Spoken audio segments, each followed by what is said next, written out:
కసిరేస్తూ ఉన్నా బావున్నారు, సరదాగా సాగే సమయంలోన మరిచిపోతే బాధ కబురు. వద్దు అంటూ ఆపేదెవరు?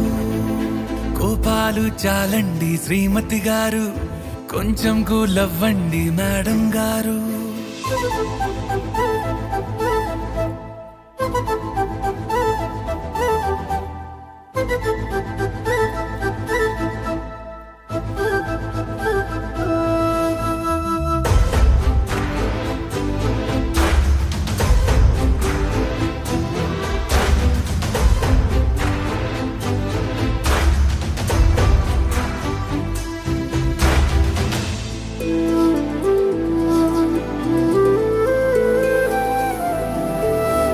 పలుకే నీది ఓ వెన్న పూస, అలుకే ఆపే మనసా.